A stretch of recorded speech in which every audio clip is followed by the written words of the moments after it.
Now that we're at a point where we know we're going to be with Gardner Minshew for the rest of the season, right? Anthony Richardson likely going to be missing the rest of the season. So, with Gardner Minshew coming in, wanted to have a conversation about what we could expect, what I think we should be doing, what would probably be the smart thing to do, in my opinion. So, let's talk about it.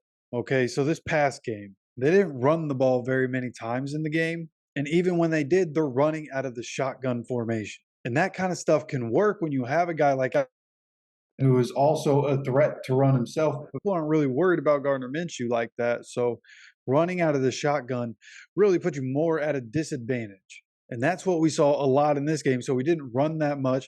You saw Gardner pass the ball 55 times, ended up with 3 interceptions. So not only was Gardner not very good in this past game, but also he wasn't put in a position to succeed by the coaches.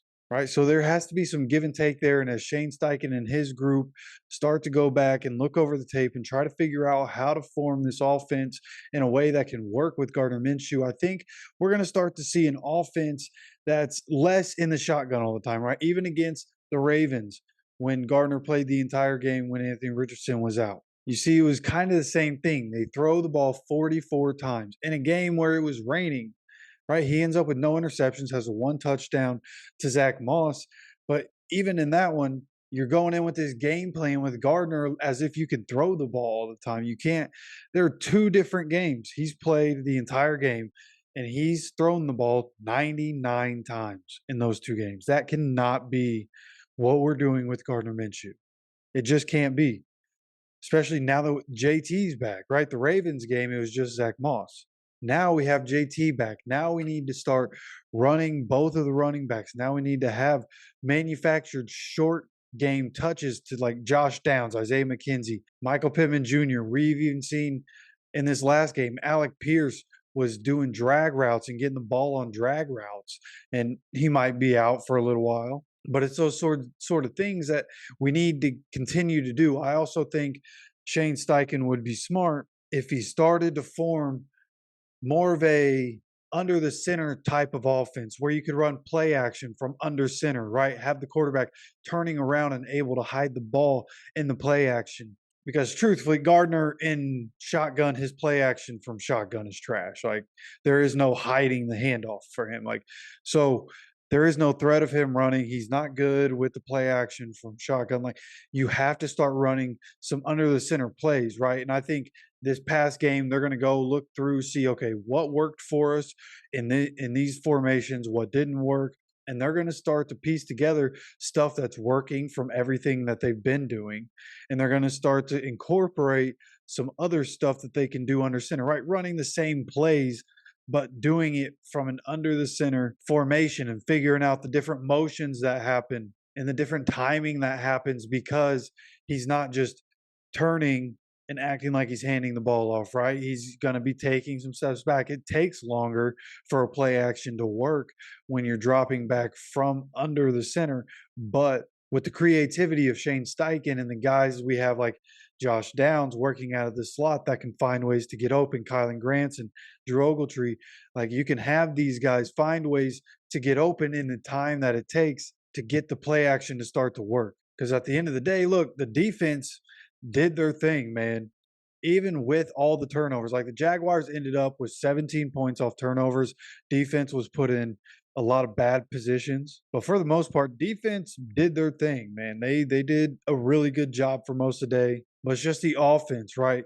We've seen the offense be able to put up points in bunches when Anthony Richardson's there, but things just look harder when Gardner Minshew's on the field. So you have to kind of not simplify things, but just tweak some things. And like I said, going under center with a quarterback like Gardner Minshew, I think is a good way to do that. Start to run more of a traditional run game, traditional inside zones. Then Sam come in, and this is what I think would be like the most ideal thing, right?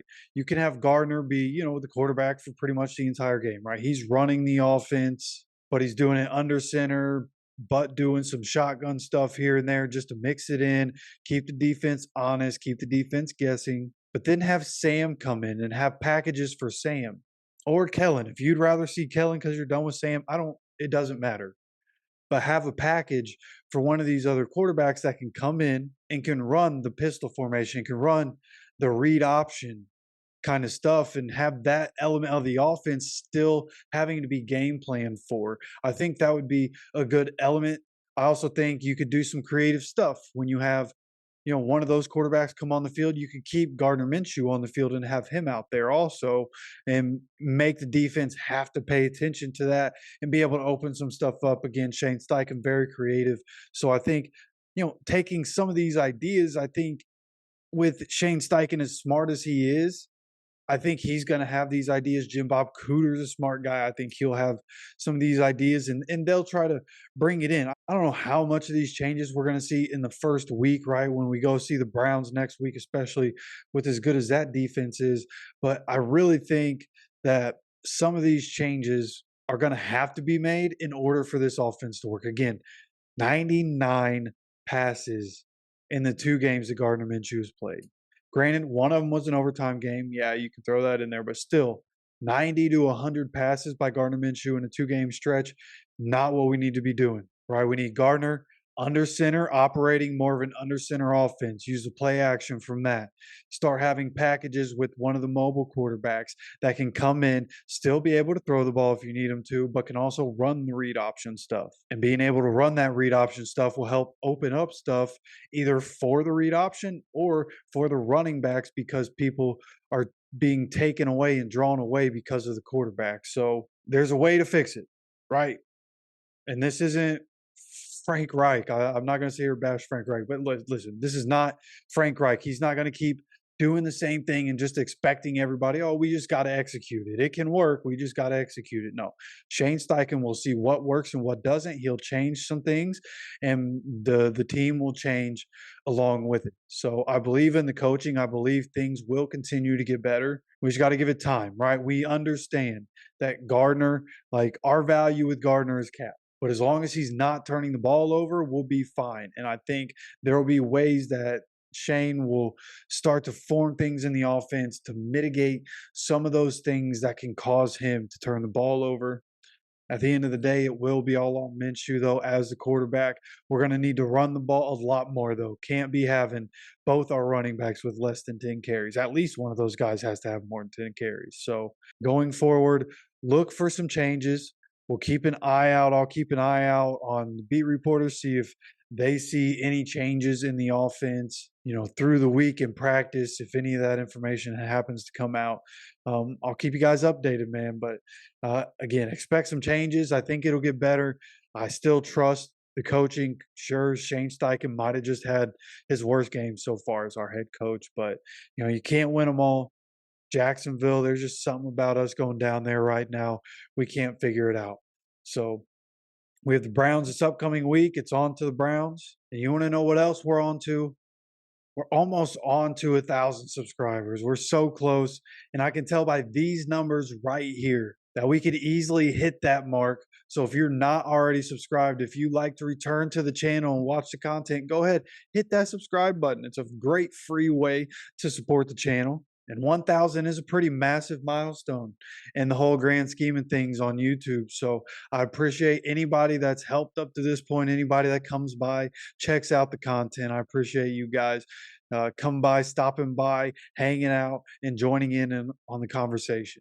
All right, so again, hit that subscribe button. Make sure you get notified of all the videos. There's some injury news that we're waiting to hear about. I'll get a video to you guys about that stuff as soon as I hear the latest information. But until next time, as always, take care of yourself, take care of each other, and go Colts.